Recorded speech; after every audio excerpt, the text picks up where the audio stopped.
మన జీవితంలో దేవుడు మాట్లాడుతున్నప్పుడు వినకపోతే ఏమవుతుంది?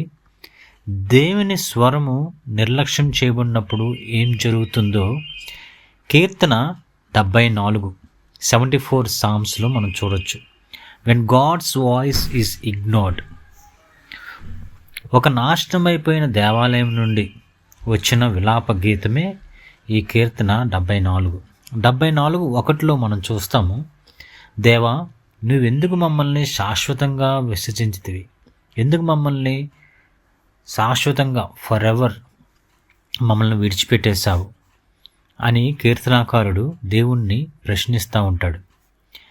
ఇది దేవుని మౌనం గురించి కాదు, కానీ మనము దేవుని స్వరాన్ని పట్టించుకోకపోతే ఏం జరుగుతుందో మనం చూడొచ్చు.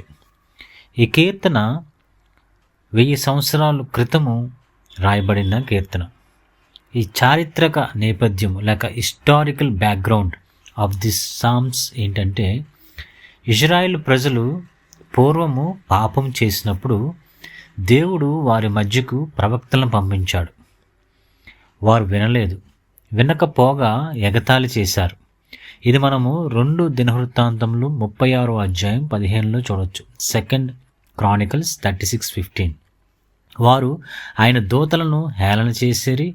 చివరికి ప్రభువుకు కోపం వచ్చెను. ఫలితం ఏంటంటే, బబులోను వారు వచ్చి ఇజ్రాయెల్ని వాళ్ళని బంధించారు, నాశనం చేశారు. సొలొమోను కట్టిన దేవాలయాన్ని ధ్వంసం చేశారు. అలాగే ప్రవక్తలు స్వరము లేక ప్రవక్తలు మాటలు కూడా నిలిచిపోయాయి. ఎందుకంటే మనం కీర్తన 74:9 మనం చూస్తాం, మాకు సూచకములు కనబడటం లేదు, ప్రవక్తలు ఎవరూ లేరు అని కీర్తనకారుడు చెప్తా ఉన్నాడు. దేవుడు మౌనంగా ఉండక ముందు దేవుడు హెచ్చరిస్తాడు. ఇది మనం కీర్తన ద్వారా నేర్చుకోవచ్చు.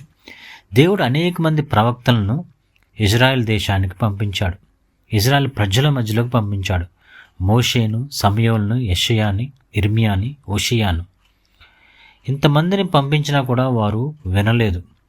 వారి హృదయము రాయిలాగా వాళ్ళు చేసుకున్నా ఉన్నారు. దేవుడు మౌనంగా లేడు, కానీ దేవుని వాక్యాన్ని ప్రవక్తల ద్వారా ప్రజలకు చెప్పడం ప్రయత్నం చేశాడు. వాళ్ళేమో వినకుండా వారి హృదయాన్ని దేవుని తట్టు తిప్పకుండా ఉన్నారు.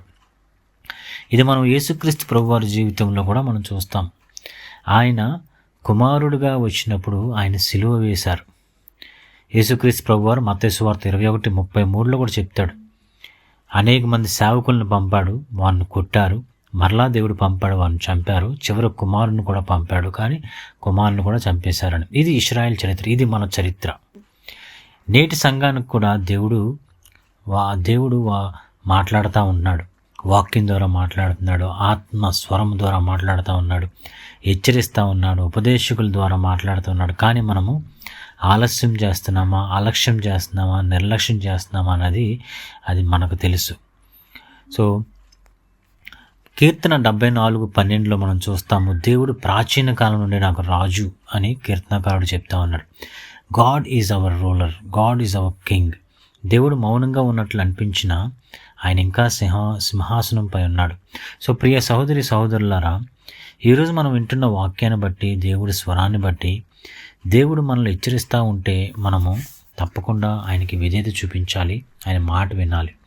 లేనట్లయితే ఆ రోజు ఇజ్రాయెల్ని దేవుడు పట్టించుకోకుండా కొన్ని రోజులు వాళ్ళని ఇగ్నోర్ చేశాడు, సైలెంట్గా ఉన్నాడు. సైలెంట్గా ఉండడం అనేది చాలా భయంకరమైన పనిష్మెంట్. సైలెంట్గా ఉన్నాడు. ఆ సైలెన్స్లో ఎన్నో అనర్థాలు జరిగిపోయాయి.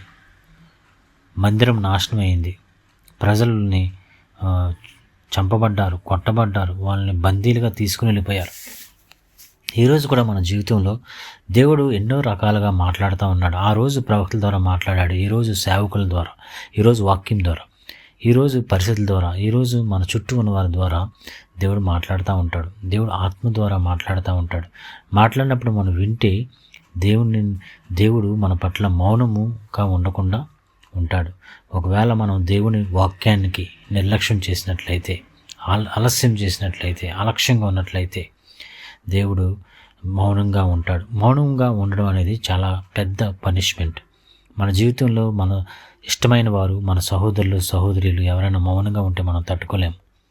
అలాంటిది దేవుడే మన జీవితంలో మౌనంగా ఉన్నట్లయితే అటువంటి పరిస్థితి రాకుండా మనం చూసుకోవడము మనకే చాలా మంచిది.